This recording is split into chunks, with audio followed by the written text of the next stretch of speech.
Je vous préviens, on va avoir besoin de s'échauffer. Et oui, bienvenue sur Equiliforce. Aujourd'hui, on va cuisiner des produits qui sont des restes de produits entamés, et puis qu'on va transformer en petits plats gourmands, simples, rapides et pas chers.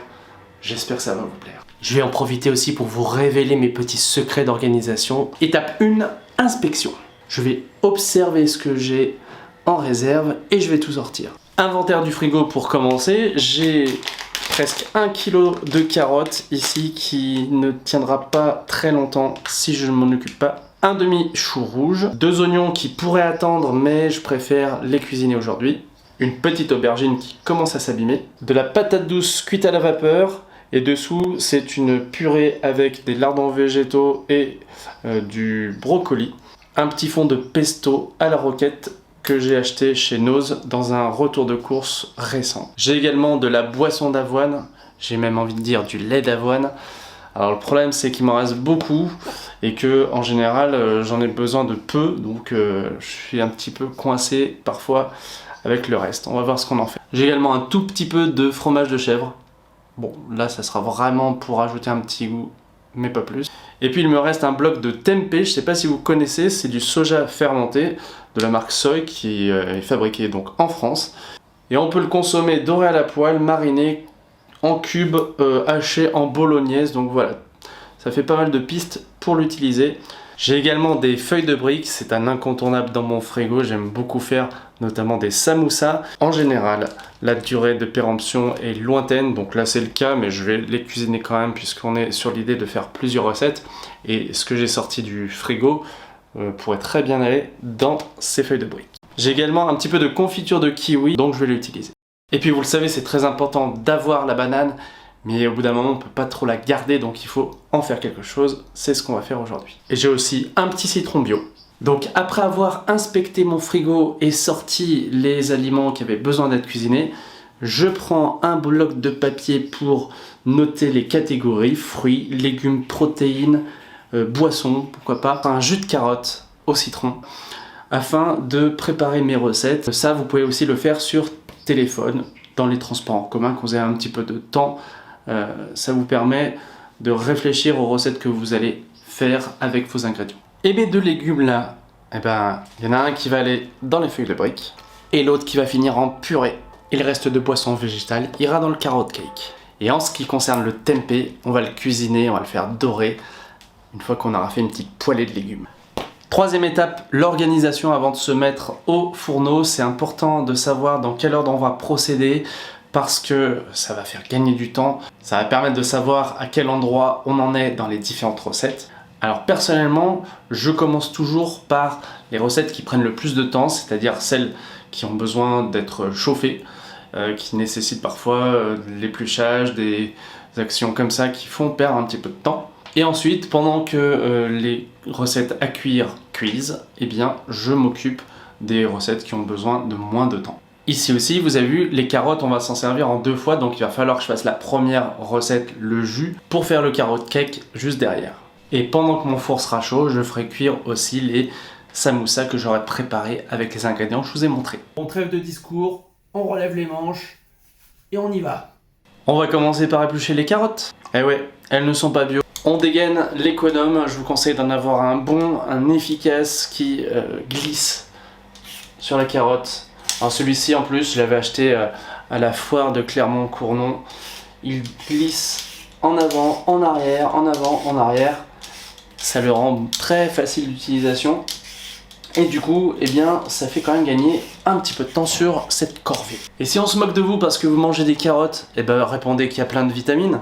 Vitamine A, B1, B2, B3, B5, B6. C'est plus un légume, c'est une bataille navale. Vitamine C, vitamine E aussi. Elle est particulièrement riche aussi en minéraux comme le potassium. Et puis au niveau des vertus, elle est diurétique, elle est amincissante. Elle favorise le transit, la digestion. Elle est bonne pour la peau. Elle soulage le diabète aussi. Elle est efficace contre l'ostéoporose, contre les inflammations osseuses. Et puis même, c'est un très bon coup de faim. Bon, je vérifie quand même que les carottes ne sont pas trop grosses. Ça va. Ça rentre. Non, parce qu'après, on est coincé, on doit couper la carotte pendant qu'on fait le jus. Non, on prévoit, je mets un bac dessous pour récolter le jus, et de ce côté, ça sera pour récolter la pulpe qui me servira pour le dessert. Alors cette fameuse pulpe, vous pouvez aussi vous en servir pour faire des steaks de carottes. J'ai déjà publié la vidéo sur la chaîne, c'est assez simple, avec des flocons d'avoine, on mélange la pulpe et on va ajouter un liant. Alors ça peut être un œuf ou bien par exemple de la purée d'amande, un petit peu d'eau, on mixe et ça va avoir une texture qui se tient bien et qui pourra passer à la poêle quelques minutes pour obtenir des galettes de céréales et de légumes maison. Et c'est parti! En fin d'extraction, j'ajoute un demi-verre d'eau à la fois pour déclencher le nettoyage de l'appareil qui est un peu pénible. C'est vrai que c'est pas la partie la plus simple. Et en plus, ça rajoute un petit peu de liquide à notre jus. J'ai donc obtenu avec 1 kg de carottes 400 ml de jus légèrement dilué. Et il y a beaucoup de pulpe qui a été extraite et dont je vais m'en servir donc pour le dessert.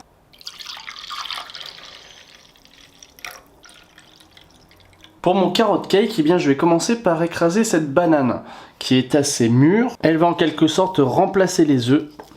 J'ajoute un petit peu de boisson à l'avoine. Je mets les carottes qu'on a râpées. Alors si vous n'avez pas d'extracteur, vous pouvez utiliser des carottes râpées que vous aurez préparées vous-même. Je mélange bien. Dans mon placard, j'ai de la macédoine de fruits que j'ai acheté en vrac et qui va me servir pour bien rappeler qu'il s'agit d'un dessert. Ah, ça sent bon. C'est bio, hein. Ça se voit parce que les fruits sont pas orange, rouge fluo. Je vais ajouter 400 g de flocons d'avoine. C'est pas très cher, même en bio. De nouveau, je mélange. Je vais mettre aussi la confiture de kiwi qui va aider à faire un peu de liant. Je mets aussi de la purée de sésame semi-complète pour le liant toujours. 4 cuillères à soupe pour 1 kg de carottes râpées. Et je mélange encore. Je suis en train de penser qu'il me restait un petit peu de nectar de mangue au frigo, vraiment un tout petit fond.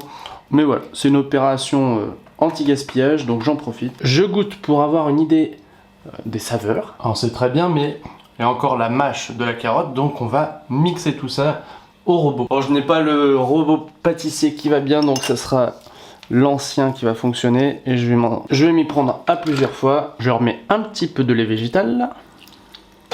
Et c'est parti. Voyons la texture. Ah ouais, c'est pas mal, ça ira bien pour garnir mon moule à gâteau. Je vais donc préparer le reste et je vous montre le résultat. Voilà la pâte à gâteau que j'ai obtenue essentiellement avec des carottes, des flocons d'avoine et du lait d'avoine. Je vais ajouter des noisettes torréfiées, ça va apporter du croquant. Et je verse ma pâte dans un moule préalablement huilé. J'aurais pu aussi les verser dans des petits moules à muffins comme ceci. Du coup, si vous avez suivi ma logique, vous savez que maintenant je vais préparer les samoussas. Côté légumes, le plus gros est fait puisque j'ai déjà fait cuire mes patates douces à la vapeur. Et il ne me reste plus qu'à sortir les feuilles de briques, les couper en deux et après procéder à la garniture. Je vais mettre dans le coin ici une petite tranche de patates douces. J'ajoute un petit peu de sauce sriracha. C'est une sauce épicée thaïlandaise. Et je replie comme ceci. Je vous ai déjà montré dans d'autres vidéos. On fait des petits triangles en recouvrant. Encore un petit coup. Et voilà. Voici mes samoussas prêtes à partir au four à 180 degrés avec le gâteau aux carottes. Et je vais en profiter pour faire ma recette à base de légumes pendant que le reste cuit. Ici j'ai mes 2 oignons émincés et mon tempeh que j'ai coupé en petits morceaux de la taille de lardon. Je vais les faire revenir dans de l'huile d'olive bien chaude. Allez, direction le multicuiseur.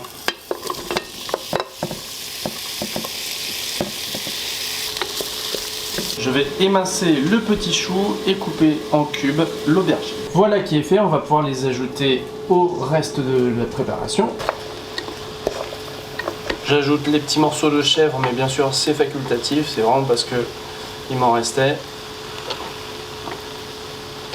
Et je mets aussi le pesto que j'ai un peu dilué. Ça va nous faire une bonne petite sauce.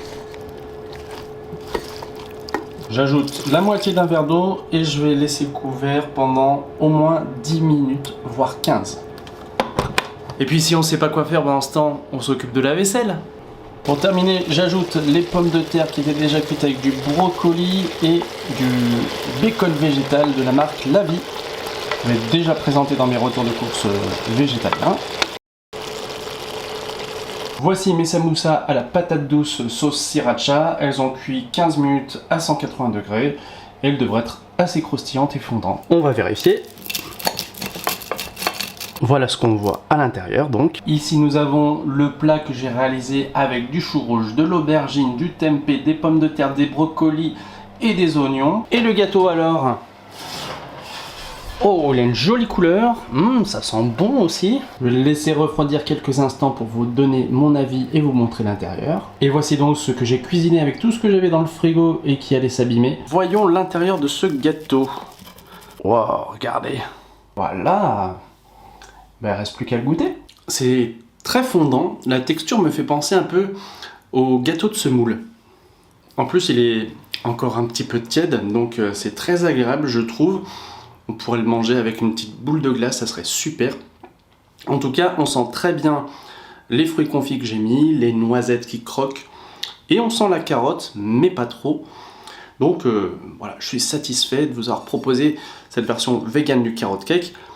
La version avec des œufs était déjà présente sur la chaîne.